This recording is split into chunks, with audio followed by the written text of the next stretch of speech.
I think the biggest surprise for me, and in some ways the most wonderful surprise, was that really at the last minute, the last second, Diane just grasped a chance to move towards the dreams that she had, she had talked to me before about what she really wanted out of life, and to be working in an office, to have a real job, but so many years had gone by, and so many awful things had happened, and things had gotten so hard for her that it was a great surprise when she just went into this program, and it had a transformative effect on her. I mean, every day she seemed happier and happier and more empowered. And that was really thrilling. It was fantastic. And I really, that was a surprise. I had always thought that Diane had that capacity, because she has this sort of amazing sense of hope that just is never deflated. But to see her actually do it was wonderful. And in a sense, the roles that people had laid out originally for their stories were reversed. Diane didn't expect anything like this in her life. And Love, I think, had much greater hopes. And I think that as we went on, towards the end of the film, it was harder for her to feel all right about making this film. It was a record of her not doing what she had wanted to do, and her, it was a victory to get Diane back, but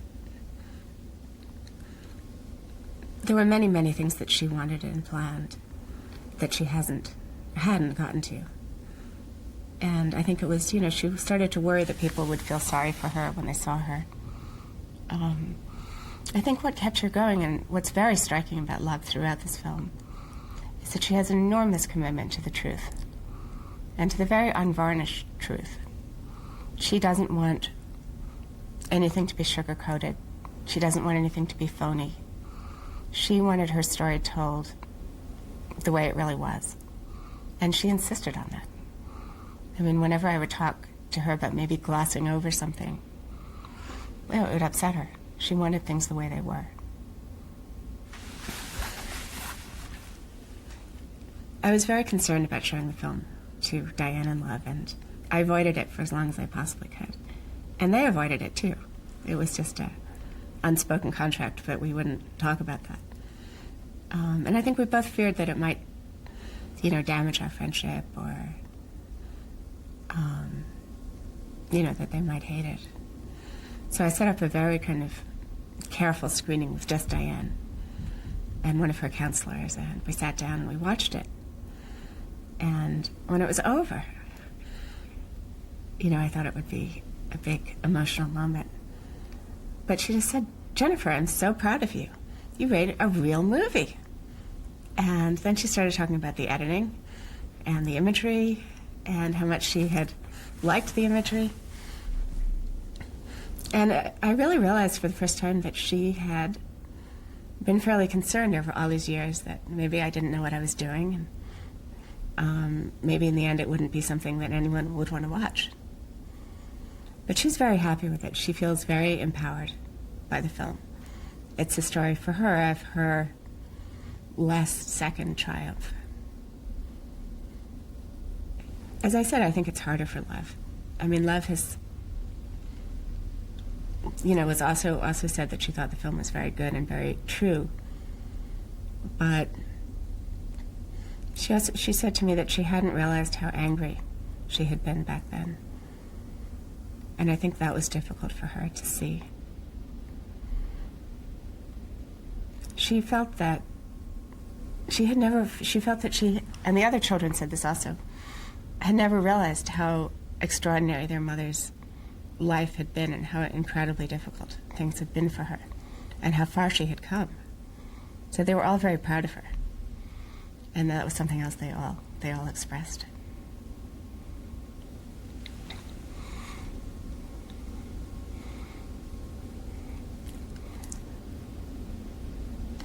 I think I'd like audiences to go away from this film feeling that they know Love and Diane, and that they have quite a bit in common, perhaps, with Love and Diane. Certainly that they feel that they have a greater understanding of their lives and their choices and their world.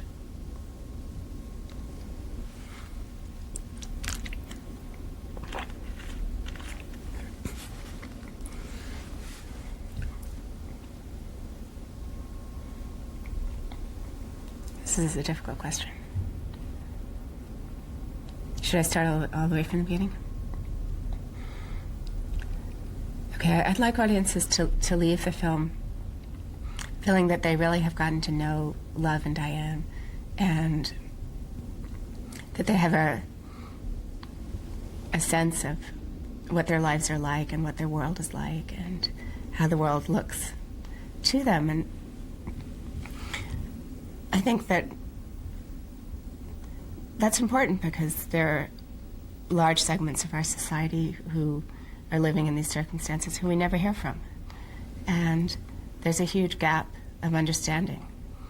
And yet we hear an enormous amount about the issues that Love and Diane deal with, from politicians, from journalists, from social workers.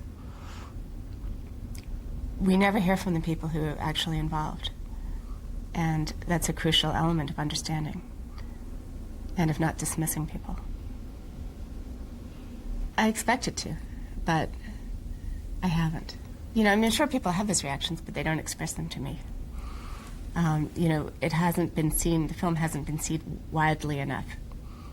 You know, it's screened at a couple of festivals for audiences who are probably unlikely to express that to me. When it's on television, I think we'll see what people really think. You know, there's some people who think the film is too long, but that's neither here nor there.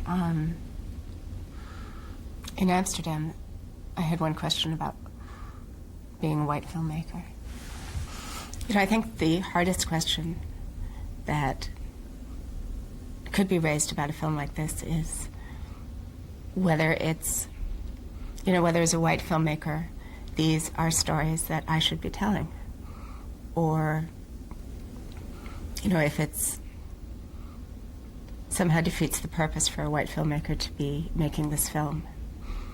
And I have a very mixed response to that. I mean, I think to some extent there's validity to that point.